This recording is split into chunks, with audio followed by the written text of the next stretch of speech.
5 وقت کی نماز یہ میرے نبی کی آنکھوں کی ٹھنڈک ہے، 5 وقت کی نماز اس امت کی شان پہچان ہے۔ اور اللہ تعالیٰ نے پہلی امتوں پر اتنی بڑی مشقت ڈالی کہ ان کی نماز مسجد کے علاوہ کہیں نہیں ہوتی تھی، مسجد میں ہی ہوتی تھی۔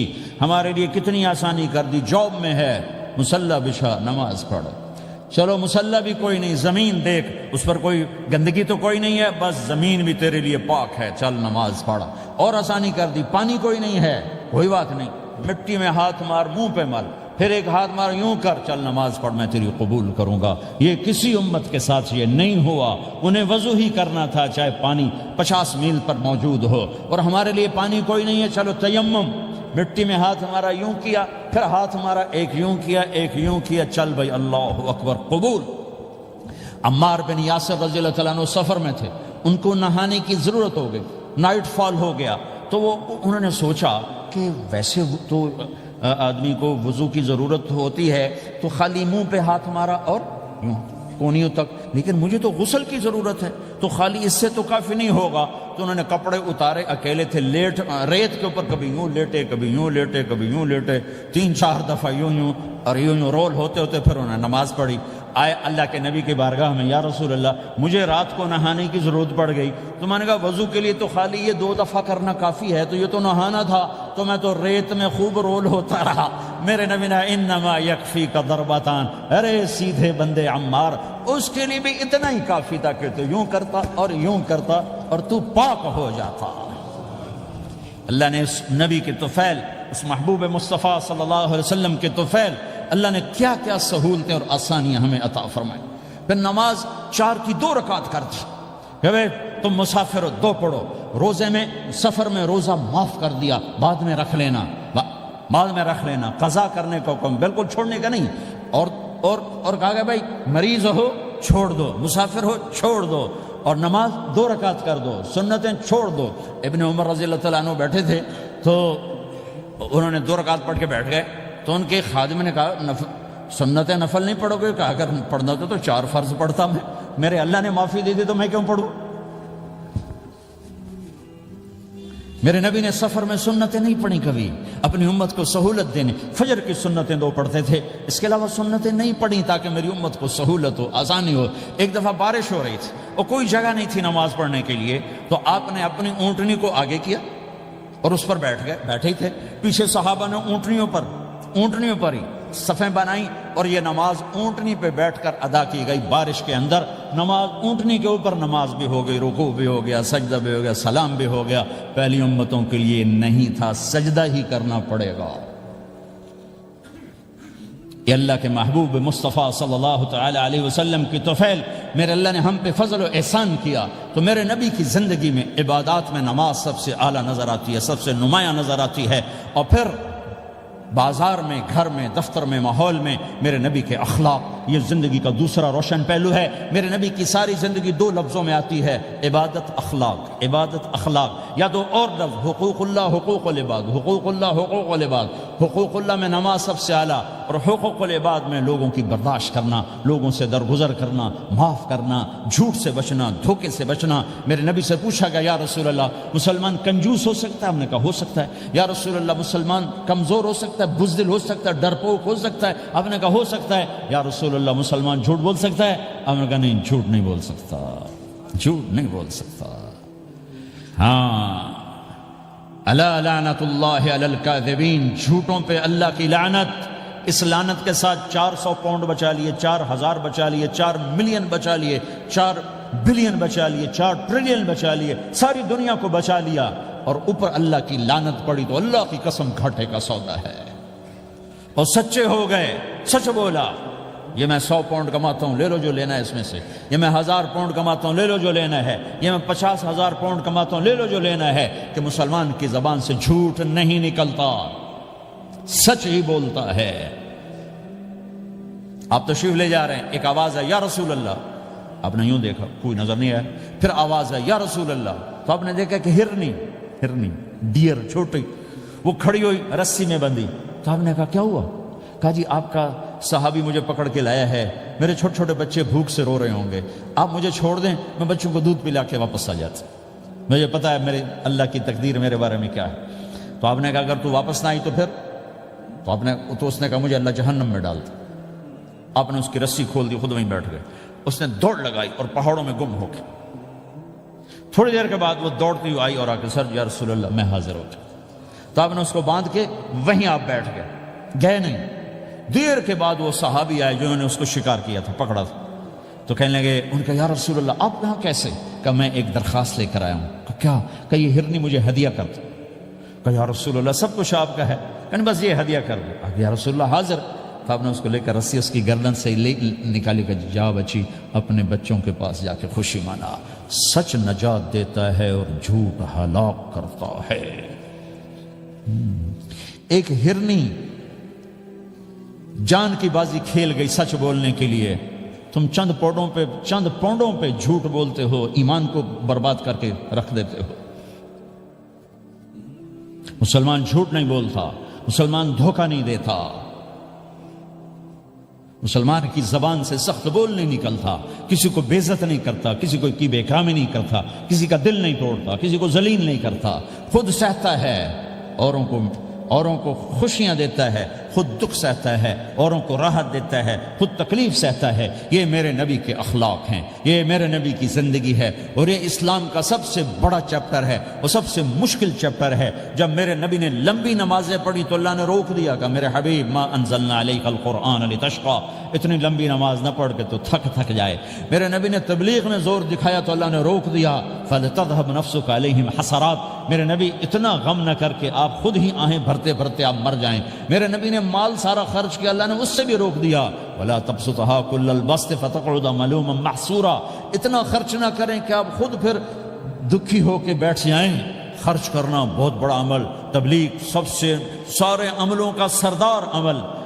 تبلیغ سے بڑا کوئی کام ہوتا تو اللہ نبیوں کو دیتا، اگر تبلیغ سے بڑھ کر کوئی کام ہوتا تو اللہ نبیوں کو دیتا، گشت سے بڑھ کر کوئی محنت ہوتی تو اللہ نبیوں کو دیتا۔ 950 سال نوح علیہ السلام گشتی کر رہے ہیں، اور اللہ کی مان لو، اتنا عظیم عمل کا میرے نبی درمیانہ نماز سب سے بڑی عبادت، میرے نبی درمیانہ کام۔ لیکن جب میرے نبی نے اخلاق اچھے کیے، دشمن کو معاف کرنا، تو ایک آدمی آپ سوئے ہوئے تھے، آپ کی تلوار لٹکی تھی، ایک آدمی آیا، اس نے آپ کی تلوار اتاری اور یوں ماری پسلی میں، آپ اٹھ کے بیٹھ گئے۔ اب وہ قتل کے ارادے کے لیے آ چکا ہے اور تلوار یہاں ہے، کہتا من یمنعک منی، اب بول تمہیں کون بچائے گا؟ تو آپ نے مسکراتے ہوئے کہا اللہ، تو اس کے ہاتھ سے تلوار گر پڑی، تو آپ نے اٹھا لی، آپ نے یوں سیدھی کی، اب تو بچا، تجھے کون بچائے گا؟ وہ کہنے لگا مجھے تو ہی بچائے گا۔ وہ تو اللہ کو جانتا نہیں تھا، کہا بابا مجھے تو ہی بچائے گا۔ تو آپ کہتے ہیں اس کا سر اڑا دو، یہ نبی کو قتل کرنے آیا ہے۔ میرے نبی نے فرمایا کلمہ پڑھتے ہو؟ کہا نہیں پڑھتا۔ کہا جاؤ معاف کیا۔ یہ میرے نبی کے اخلاق ہیں۔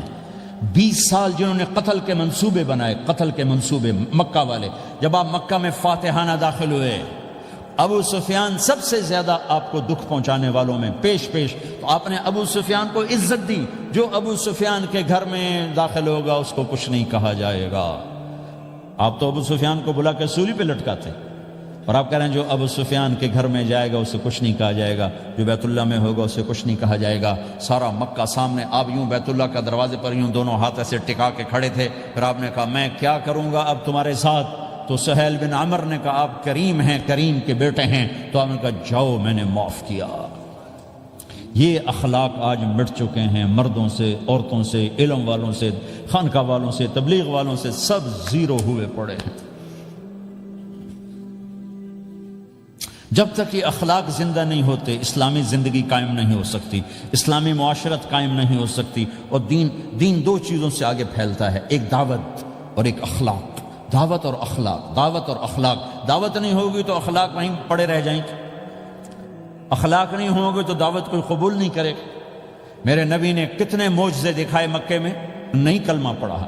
بدر میں ان کے 70 مارے گئے، فرشتوں کو دیکھا، جبریل کے گھوڑے کی آواز سنی، کلمہ نہیں پڑھا۔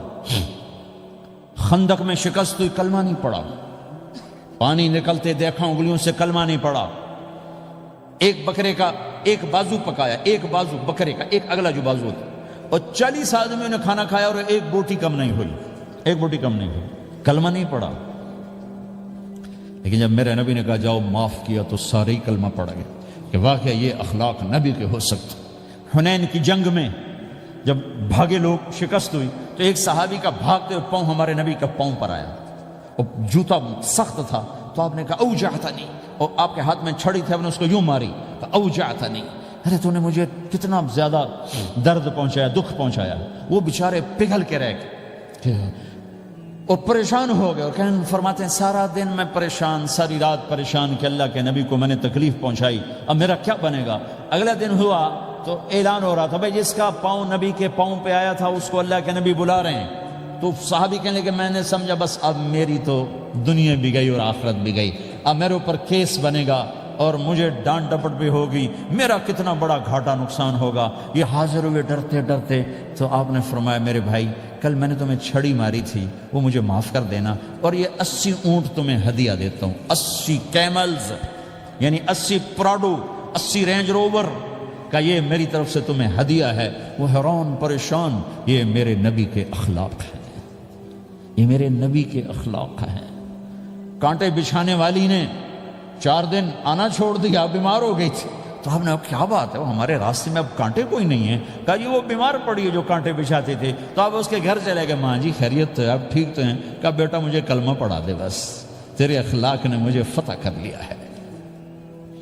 میرے بھائیوں یہ چیپٹر بھول چکے ہیں، بھول چکے ہیں، بھول چکے ہیں۔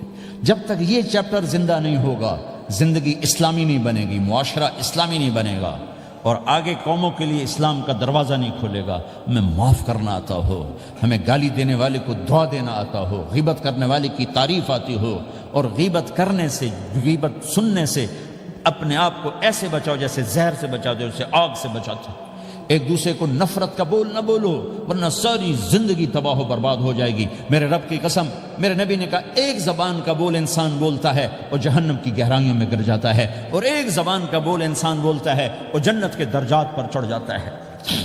یہ زبان بہت طاقتور چیز ہے، میں ہر بیان میں اس کو دہرا رہا ہوں کہ جتنا یہ عمل ختم ہو چکا ہے اتنا کوئی عمل بھی نہیں ختم ہوا ہے۔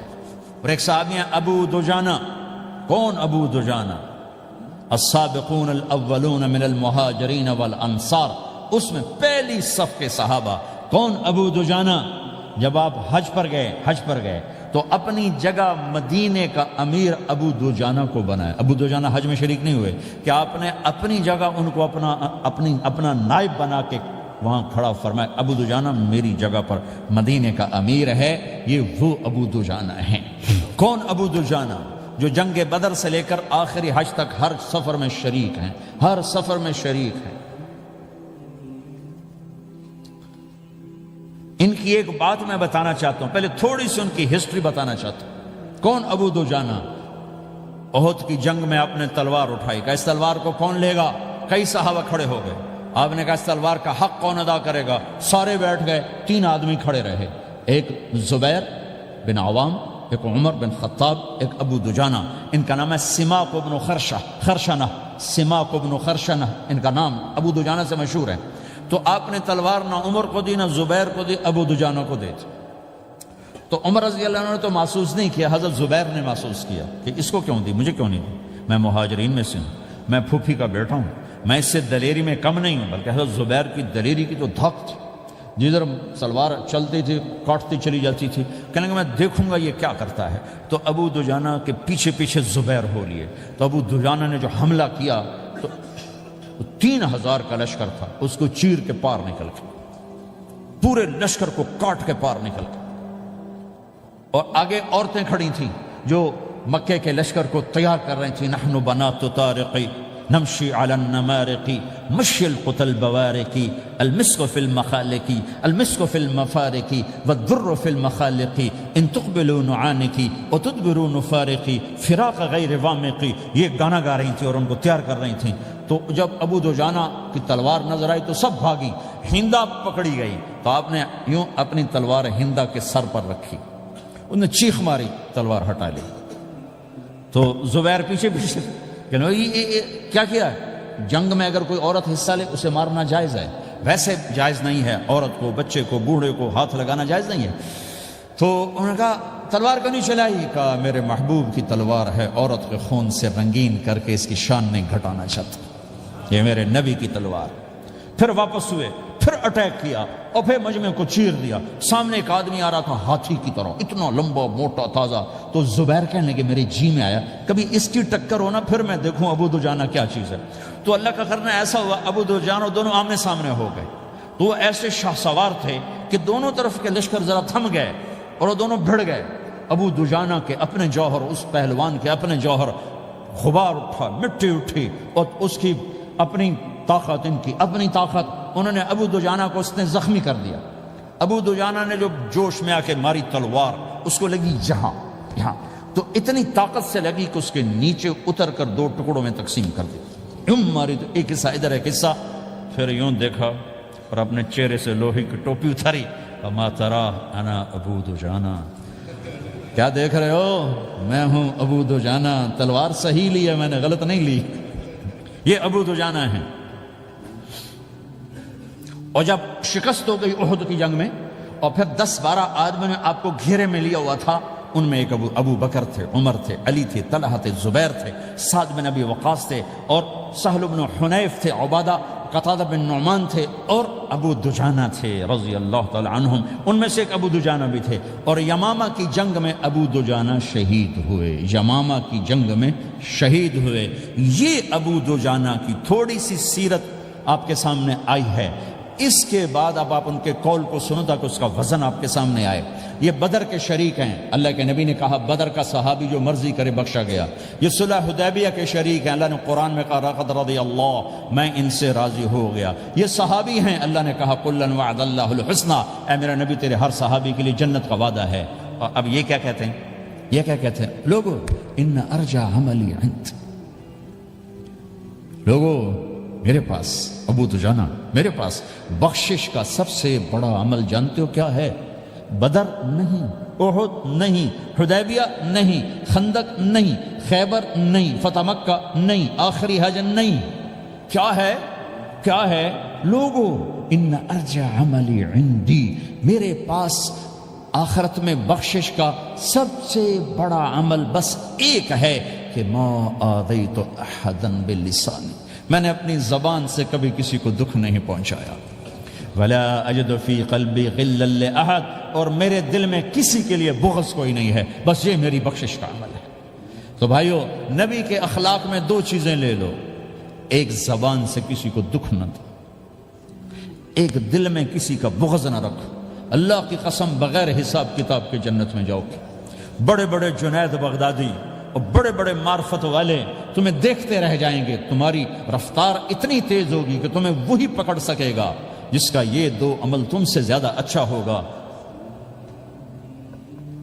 جس روڈ پہ رش ہوتا آپ وہاں سے گاڑی ہٹا لیتے ہو، ادھر نہیں جانا، ادھر رش ہے، وہ سائن وغیرہ آپ کو آ جاتے ہیں کہ ادھر بلاک ہے، ادھر نہیں جانا، ادھر جانا ہے۔ تو جہاں روڈ پہ رش ہوتا ہے تو قیمتی سے قیمتی گاڑی کی رفتار بھی آہستہ ہو جاتی ہے، اور جہاں روڈ خالی ہوتا ہے تو پرانی گاڑی بھی بھاگے جا رہی ہوتی۔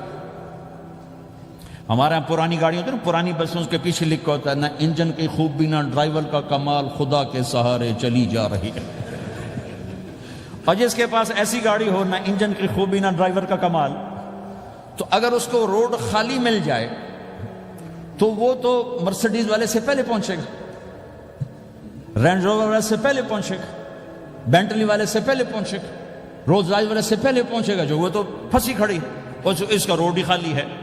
تو میرے بھائیو، یہ میں ایک مثال دیتا ہوں، عبادات کی روڈ پہ بہت رش ہے، نمازی بے شمار ہیں، روزے دار بے شمار ہیں، عمرے والے بے شمار ہیں، حج والے بے شمار ہیں، اور تہجد گزار بے شمار ہیں، علماء بے شمار ہیں، حافظ بے شمار ہیں، ذکر والے بے شمار ہیں، بہت رش ہے، تبلیغ والے بے شمار ہیں، لیکن جو اخلاق والا روڈ ہے نا، یہ خالی پڑا ہے۔ اس پہ موٹر زوکی پہ چڑھ کے آ جاؤ تو سب سے آگے نکل جاؤ، سائیکل پہ چڑھ کے آ جاؤ تو سب سے آگے نکل جاؤ، کہ روڈ ہی خالی ہے، اخلاق کا روڈ خالی ہے۔